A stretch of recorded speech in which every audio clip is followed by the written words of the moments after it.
So let's talk a bit more about the calculated columns. A calculated column exists in a data table. When we talk about data table, there are basically those different data sets here in this data pane. All right. So let's take a look at this data table, example table.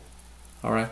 A calculated column exists in a table means it's part of this data table.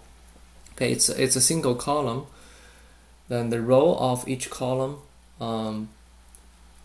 is dependent on the current, what we call row context, and the row context also exists in a data table. So for example, this value 12, which is the value for the revenue divided by assets, well, relies on the current row context. So basically here we're talking about IBM on September 30th, 2023, okay? Only with this row context, we know we're talking about a particular stock on a particular date.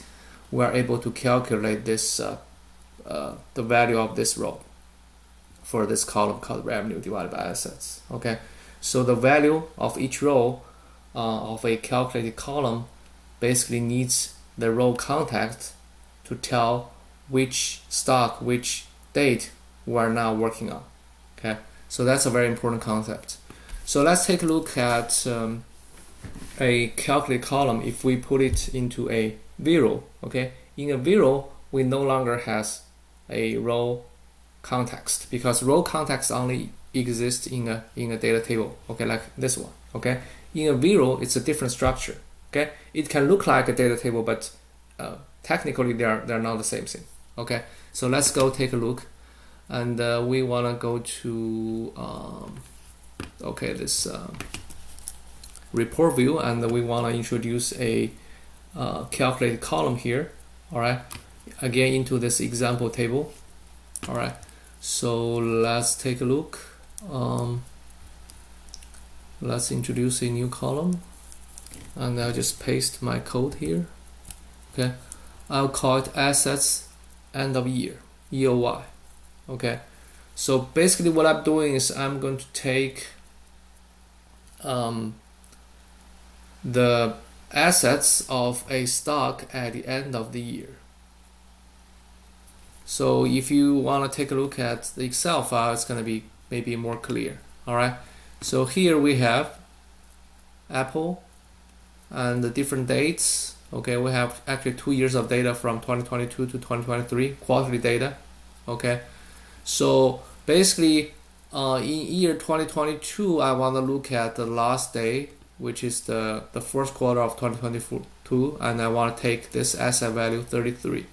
Okay, so this assets end of year will be equal to 33 for each quarter of year 2022. All right, so here those are the 4 quarters of year 2022. Those are the assets value for each quarter. Okay, for this column, assets end of year, each quarter will take, each row of this column is going to take the value, okay, regarding the assets at the end of year 2022. So it's always going to be 33 here. Okay, for year 2023, again for Apple, here are the assets in different quarters. Again, for this particular column, assets end of year, the value of each row is always the assets at the end of year 2023. It's always going to be 32 here. Okay, 32. All right. The same thing goes to other stocks. This column, assets EOY or end of year, always give you the value of the firm's total assets at the end of that year. Okay. Although each row is regarding a particular quarter, all right, we're always the assets end of year column always gonna take the value for this particular firm at the end of that year. Okay, so this is the definition of this assets EOY. All right, and it's clear in the Excel file, but let's now go to the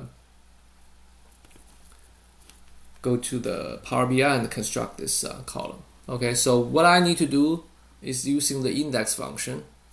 All right, and I'm going to sort this data set based on stock symbol and date.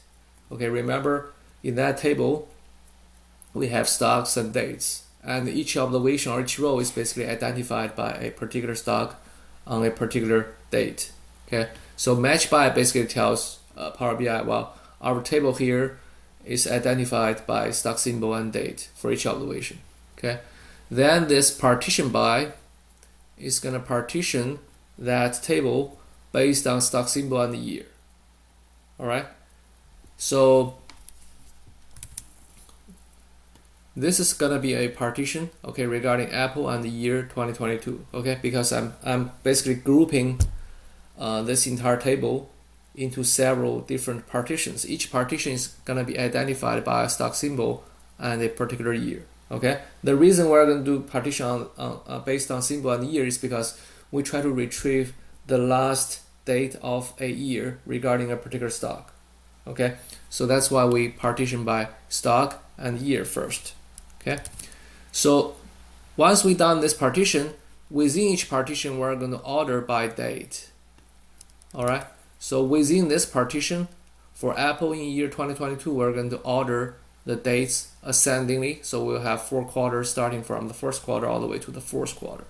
Okay, so this is what this index function is trying to do. Okay, first structure the data table such that we have we basically notify Power BI this table is identified by a stock symbol and the date. Each observation is identified by a symbol and the date. Then we want to structure this data and partition it into several kind of blocks or groups. Each group is going to be for a particular stock regarding a particular year. Okay, and in that block or that partition, we're going to sort the dates ascendingly. So for each stock each year, we'll have quarterly statements sorted ascendingly. All right. Then lastly, this index function, okay, we learned about index function before, is gonna retrieve the last position within the current partition. Okay, so if we're talking about being here, okay, if we're talking about we're working on this row, so this row is part of this partition, okay, regarding Apple in year 2022. Okay, again, if we're talking about we're processing row 4, this row 4 basically determines the current partition. The current partition is regarding Apple on year 2022. All right, so for this partition, the index function is going to retrieve the last row, okay, basically the end of the year for year 2022. Okay, so that's how this index function works. Okay, we take the last quarter of a year regarding a particular stock. Basically, that's what the index function is doing. Okay, once we take out the last quarter of a year for a particular stock, this min x function is gonna work on this last quarter. Okay, because we define, okay, we use this index function, but we define the value returned as this variable called last row. So this last row is basically the last quarter of a year for a particular stock. Okay, then we work on this last row. Basically, we are taking that last quarter's data. Okay, we take that particular row and we take the value for the assets field. All right, and remember, last row basically is the last quarter of a year for a particular stock. This assets is basically the end of year value for the firm's assets, okay, in that particular year. So that's basically the definition for this assets end of year. All right, so once we define this, let's take a look at again the table view.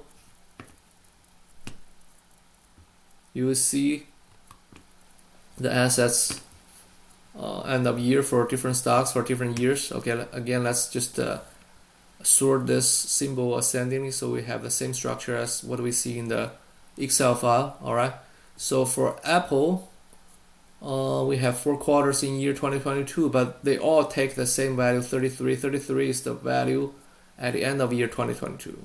Okay, then for Apple in year 2023, again, we have 4 quarters, but the assets end of year always takes the value 32 because that's a value at the end of year 2022. Okay, same thing goes to the other stocks and different years.